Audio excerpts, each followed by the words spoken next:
जय हिंद दोस्तों, Vande Mataram. Atlas cycle बनाने वाली कंपनी, जिसका कि नाम ऑब्वियसली एटलस ही है, अगर वो एक दिन सुबह उठती है और अचानक से अपनी साइकिल कंपनी का नाम बदल देती है तो आपके जहन में ये बात आएगी कि आखिर ऐसी क्या सूरत हाल बनी कि इनको अपनी अच्छी खासी बनी बनाई सालों पुरानी कंपनी का नाम बदलना पड़ गया। दरअसल ऐसा ही कुछ हुआ है चुनावी गलियारों में। अब से करीब 4 से 5 दिन पहले यूपीए का नाम बदल कर दिया गया इंडिया। हालांकि उनके काफ़ी सारे जो नेता हैं उन्हीं को इंडिया का फुल फॉर्म नहीं पता होगा।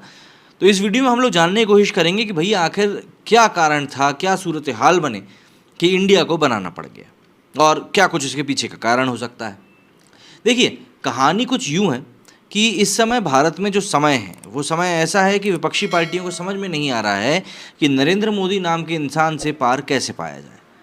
दिसंबर 2021 में पश्चिम बंगाल की मुख्यमंत्री ममता बनर्जी ने कहा था कि यूपीए क्या है, कोई यूपीए नहीं है। 1.5 साल बाद 18 जुलाई 2023 को विपक्षी बैठक के बाद ममता बनर्जी ने कहा कि सारा फोकस, सारी पब्लिसिटी, सारा कैंपेन, सारे प्रोग्राम्स इंडिया के बैनर तले होंगे। यदि कोई इसे चुनौती दे सकता है तो देकर दिखाए। ये दो बयान यूपीए यानी कि यूनाइटेड प्रोग्रेसिव अलायंस से इंडिया यानी कि Indian national development inclusive alliance बनने की कहानी पर है। मंगलवार को 26 विपक्षी दलों ने मिलकर Indian national development inclusive alliance को बनाया, जिसका कि शॉर्ट फॉर्म है इंडिया। अब यूपीए के बिखरने और इंडिया के बनने की जो कहानी है उसी बारे में हम लोग बात करेंगे। साथ ही ये भी जानेंगे कि बीजेपी के खिलाफ विपक्ष का इस नाम को इस्तेमाल करने का आखिर क्या एजेंडा है। तो शुरुआत करते हैं इतिहास के उस पन्ने से जहां पर लिखा गया है कि भैया यूपीए बना कैसे था। तो बात है साल 2004 की। लोकसभा चुनाव में अटल बिहारी वाजपेयी के नेतृत्व वाली नेशनल डेमोक्रेटिक अलायंस मतलब कि एनडीए हार जाती है। बीजेपी को सिर्फ 138 सीटें मिलती हैं। कांग्रेस 145 सीटों के साथ सबसे बड़ी पार्टी बनकर उभरती है। वहीं 43 सीटें जीतकर लेफ्ट किंग मेकर बनता है। बीजेपी को सत्ता से बाहर रखने के लिए सबसे बड़ी पार्टी होने के नाते कांग्रेस मुख्य भूमिका में आ जाती। एक्सपीरियंस कम्युनिस्ट नेता और सीपीएम के महासचिव हरिकिशन सिंह सुरजीत कांग्रेस के साथ मिलकर धर्मनिरपेक्ष पार्टियों को एक साथ लाने में जुट गए और इसके बाद में 14 दलों ने कांग्रेस को समर्थन दे दिया। तो ऐसे में गठबंधन के नाम के लिए यूनाइटेड प्रोग्रेसिव अलायंस यानी कि यूपीए पहली पसंद में आया। बैठक में शामिल लोगों ने बताया कि शुरुआती नाम यूनाइटेड सेक्युलर अलायंस या फिर यूनाइटेड प्रोग्रेसिव सेक्युलर अलायंस रखा गया था। हालांकि उस वक्त के डीएम के प्रमुख एम करुणानिधि ने 16 मई 2004 को एक बैठक में कांग्रेस अध्यक्ष सोनिया गांधी से कहा कि तमिल में सेक्युलर शब्द का अर्थ गैर धार्मिक होता है। इसके बाद उन्होंने प्रोग्रेसिव अलायंस नाम सुझाया और यहीं से यूनाइटेड प्रोग्रेसिव अलायंस यानी कि यूपीए की नींव पड़ी। सभी ने इस नाम को स्वीकार कर लिया। 22 मई 2004 को मनमोहन सिंह ने यूपीए सरकार के प्रधानमंत्री के रूप में शपथ ली। मंत्री पद की शपथ लेने वालों में एनसीपी प्रमुख पवार, राजद अध्यक्ष लालू प्रसाद यादव, लोजपा अध्यक्ष रामविलास पासवान, झामुआ जो प्रमुख थे उस समय शिबू सोरेन, टीआरएस के प्रमुख चंद्रशेखर राव, डीएमके के टीआर बालू, दयानिधि मारन, ए राजा और पीएम के प्रमुख एस रामदास के बेटे अंबुमणि रामदास शामिल थे। लेकिन जब इतना स्ट्रांग एक गठबंधन था तो आखिर वो बिखरा कैसे? तो देखिए, इसकी शुरुआत कहीं ना कहीं 2006 में ही हो गई थी। यूपीए को इस समय पहला झटका लगा। तेलंगाना राज्य की मांग को लेकर चंद्रशेखर राव यूपीए से अलग हो गए। 2007 में एमडीएमके के वाइको के साथ छोड़ दिया और सबसे बड़ा झटका 2008 में लगा। अमेरिका से परमाणु डील को लेकर 4 लेफ्ट पार्टियों ने यूपीए से अपना समर्थन वापस ले लिया। 2009 के लोकसभा चुनाव में कांग्रेस 206 सीटें जीती और यूपीए एक बार फिर से सत्ता में वापसी करती है। हालांकि इस बार यूपीए में सिर्फ 5 पार्टियां ही थी। इनमें टीएमसी थी, एनसीपी थी, डीएमके थी, नेशनल कॉन्फ्रेंस और इंडियन यूनियन मुस्लिम लीग यानी कि आईयूएमएल भी इसमें शामिल था। हालांकि बाद में राजद, सपा और बसपा ने भी यूपीए को समर्थन दिया। लेकिन 2010 में राज्यसभा में महिला आरक्षण बिल के विरोध में राजद ने समर्थन वापस ले लिया।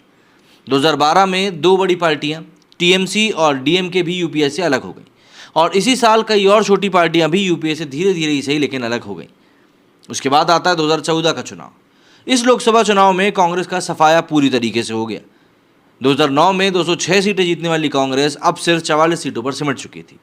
हालांकि कांग्रेस गठबंधन को अभी भी यूपीए के रूप में ही जाना जाता था, लेकिन तकनीकी रूप से कहा जाए तो 2014 के बाद कोई यूपीए था ही नहीं।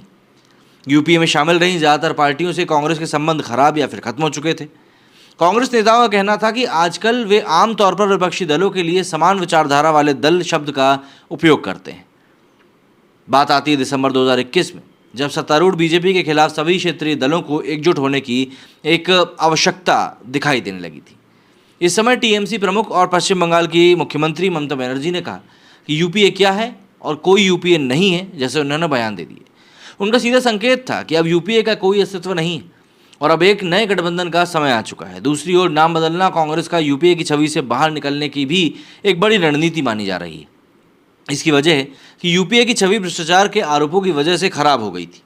मोदी समेत बीजेपी के दूसरे नेता अक्सर वंशवाद की राजनीति और भ्रष्टाचार को लेकर यूपीए का मजाक उड़ाते हैं। हाल ही में बीजेपी अध्यक्ष जेपी नड्डा ने यूपीए की आलोचना करते हुए कहा था कि यू का मतलब उत्पीड़न, पी का मतलब होता है पक्षपात और ए का मतलब होता है अत्याचार।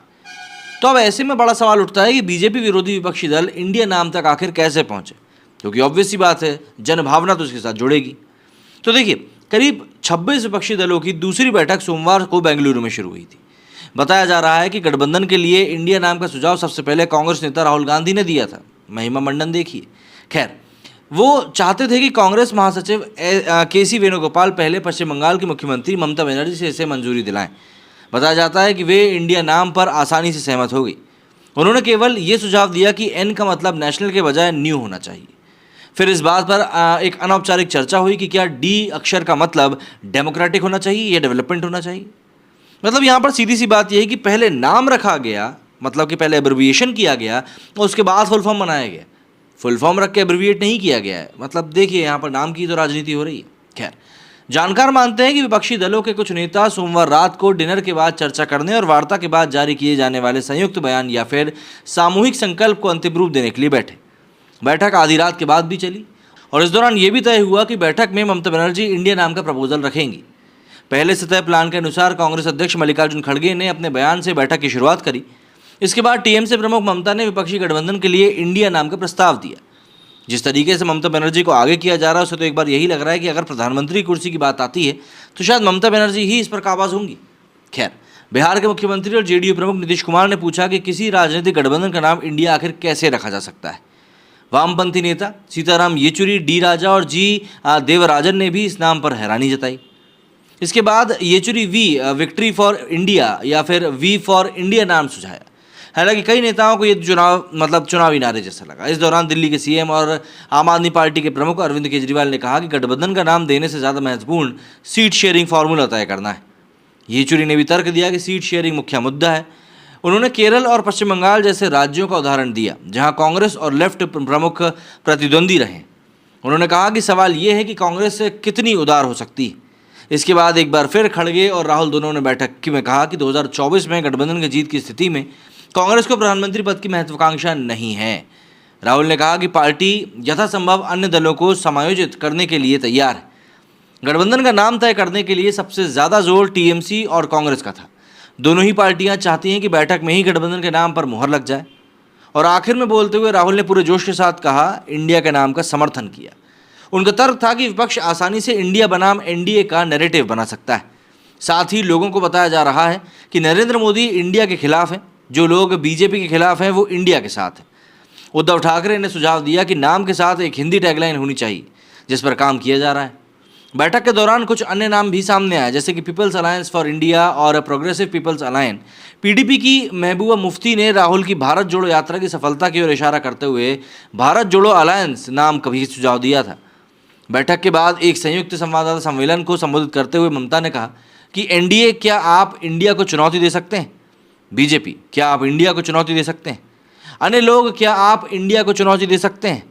उन्होंने आगे कहा कि सारा फोकस, सारी पब्लिसिटी, सारा कैंपेन, सारे प्रोग्राम्स इंडिया के बैनर तले होंगे। यदि कोई इसे चुनौती दे सकता है तो देकर दिखाए। राहुल ने कहा कि लड़ाई अब दो राजनीतिक दलों या विपक्ष और बीजेपी के बीच नहीं, बल्कि देश की आवाज़ के लिए है, जिसे खामोशी से कुचला जा रहा है। लड़ाई भारत के विचार के लिए, इसलिए हम इंडियन नेशनल डेवलपमेंट इंक्लूसिव यानी कि इंडिया नाम के साथ आए। लड़ाई एनडीए और इंडिया की, उनकी विचारधारा और इंडिया के बीच है। तो आप जानते हैं कि जब कोई इंडिया के खिलाफ खड़ा होता है तो कौन जीतता है। वहीं पॉलिटिकल एक्सपर्ट्स का कहना है कि पटना में विपक्षी दलों की पहली मीटिंग के बाद काफ़ी असमंजस की कंडीशन थी। ऐसे में बेंगलुरु की बैठक में गठबंधन का नाम तय हो जाना एक बहुत बड़ा अचीवमेंट है। देखा जाए तो देश में इस समय दो फ्रंट हैं, सत्ता में शामिल एनडीए और विपक्षी दल इंडिया। हालांकि दोनों खेमों में 2024 के लोकसभा चुनाव को लेकर एक बड़ा कॉन्फिडेंस की कमी देखी जा रही है। एक खेमे में 26 दल जमा किए गए हैं तो दूसरे में उसी दिन 48 दल जुट गए। अगर मोदी सब पर भारी वाली बात है तो ऐसा करने की आखिर ज़रूरत क्या है, ये एक बड़ा सवाल और एक बड़ा ड्रॉबैक इस समय बीजेपी के सामने खड़ा है। मेरे इस वीडियो में फिलहाल इतना ही। जय हिंद, जय भारत।